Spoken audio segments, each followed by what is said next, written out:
Hi, it's me again, and today we'll be reviewing this. So, the Comfort Fencing Dobringer feather. First off, before I actually start with the review, let me get this off my chest. I got this sword with a specific purpose to review it, so I did get it for free. I will try not to let that affect my judgment as much as possible, and of course be objective as much as possible, which is why I will of course follow the guidelines I posted some time ago. So let's get started. First off, the general specifications. These swords weigh from 1440 to 1480 grams, I believe. Mine is 1460, so it's right in the middle. It's 131.5 centimeters long. And the blade is 99.5 centimeters long. Now you can get them with two different points of balances. Mine is at 9 centimeters. Actually, it's 8.8, but close enough to 9. The other one, I believe, is about 7.5. So that's the basic specifications. Now a bit more specific. Let's see the point of rotation at the point, which is perfect. Vibrational notes. First, the upper one. Over here, so at about the third of the blade, which is great, and the second one right over here, which is also as it should be, so that I don't get too much vibration into my wrist. So all of this is great, it's excellent. Handling wise, the sword is quite good. It's very nimble in the hand, it moves well. I was actually a little bit surprised to find that it's slightly slower than my much heavier 1700 gram sword. I'm not entirely sure why. I think it might be because the heavier sword still has a lot more mass in the front. So when I perform a strike, it actually pulls me after it. That being said, it's still not a slow sword. If I could change it, however, I think I would prefer the 7.5 version. So the point of balance 7.5 centimeters, since it would complement the weight of the sword better, in my opinion. The weight distribution is very good, actually. It's right in the middle of most swords that are available today. So it doesn't have the very heavy blade presence of the Turnava swords or other full-bladed and very thick at the end feathers such as Turnava and a couple of others. At the same time, it still has enough weight at the front that you can actually feel where the point is and that you know what you're doing, and that when you strike, your strike actually has some sort of an impact, which is absolutely perfect. So handling wise, this sword is very good. At the start, when I got it, I thought that it bounced off swords a lot, but I figured out that that simply wasn't the case. It was a difference in the weight that I was used to and from this one, and the difference is 250 grams, so it's a very big difference. The problem was that I didn't hit through enough because the sword didn't actually pull me after it as much as my other sword did, so I stopped my strike short, and of course it went stonk and it bounced back. Once I figured that out, I didn't have any more problems with the sword bouncing. The other thing is the bind with this sword is surprisingly good. I thought it wouldn't be. I thought it would be too slippery because the edge is extremely thick. But actually the bind is great. I really like the bind. So handling wise, I'd give this sword a 9. I'd give it a 9 also because I don't think there is a single person that wouldn't like this sword. If you are used to heavier sword, you'll probably like it because it has a weight distribution that is somewhat towards the point, not as much as some others.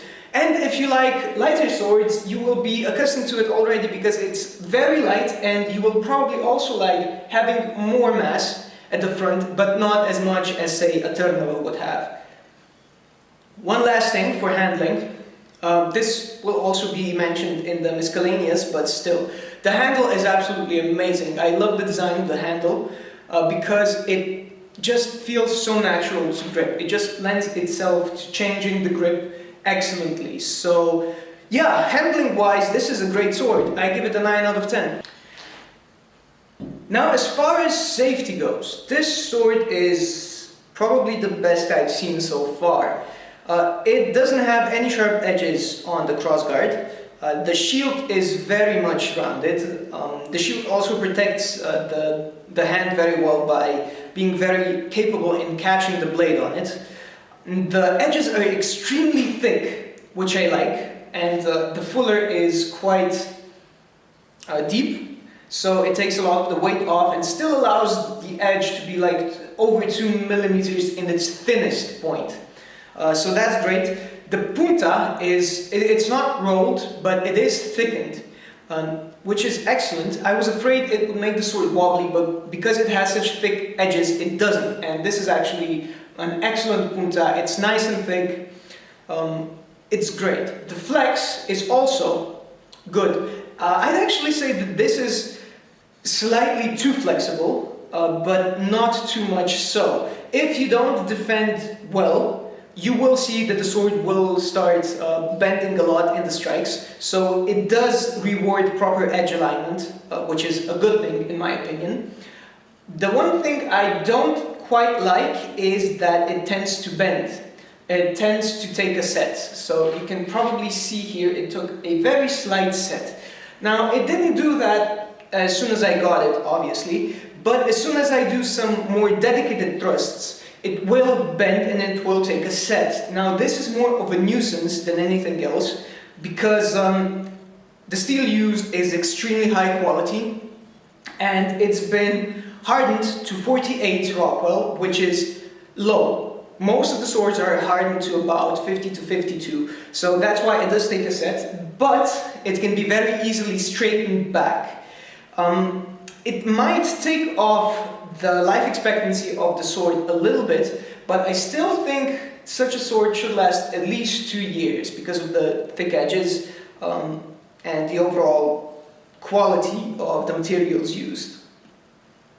The crossguard transition is perfect. I love it. It doesn't interfere with my thumb grip at all when I move it to thumb grip. It's great. As I said, the crossguard itself has no sharp edges whatsoever. The flex is great, and that's it. Safety-wise, 10 out of 10. This is a great, safe sword.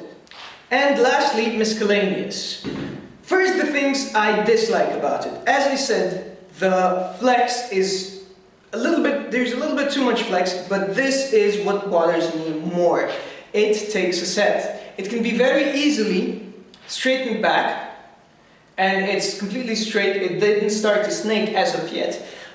So it's more of a nuisance than anything else. So that's one of the reasons I think this sword should actually be hardened at 50 to 51 at least Rockwell, which incidentally is what they will start doing. So Comfort Fencing will start making these at around 51 hardness Rockwell, which should help with the sword taking the bend, as well as, and I like this part, they will make the fuller a little bit less deep, which means the sword will be slightly heavier, but very slightly, like 25 grams or something, and it will be a little bit stiffer. So that will only make the sword better. So if you are thinking of ordering a Comfort Fencing fader now, you can probably forget about the annoyance of it bending, and you know, it'll be slightly heavier, which in my opinion will make an even better sword. As I said, the handle is excellent, as is the pommel. This is my new favorite type of pommel. I've never used a pommel like this before.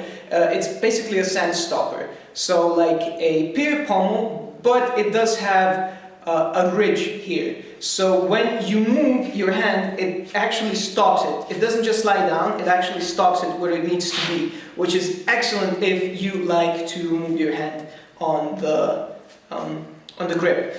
Not only that, it just feels amazing in hand.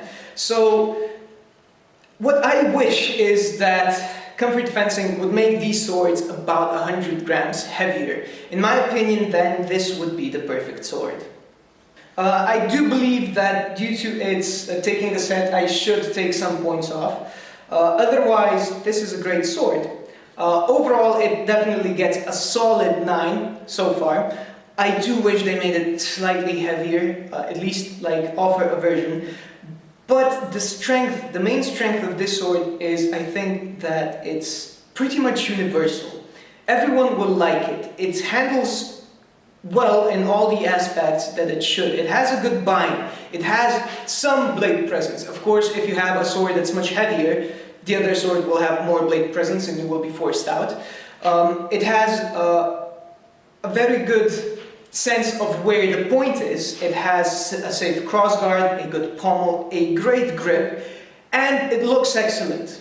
The thing is, of course, this is quality, it's well made. The crossguard did not start rattling yet, at all. It doesn't even budge, which surprises me because most of my swords started rattling very, very shortly because I'm not gentle with them.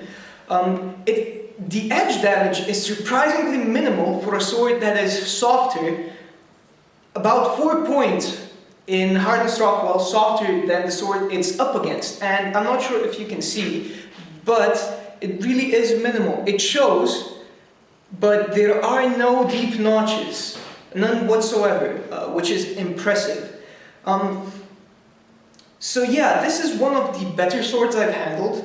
I give it a 9 out of 10, and I think overall this might be a better sword than the Turnava.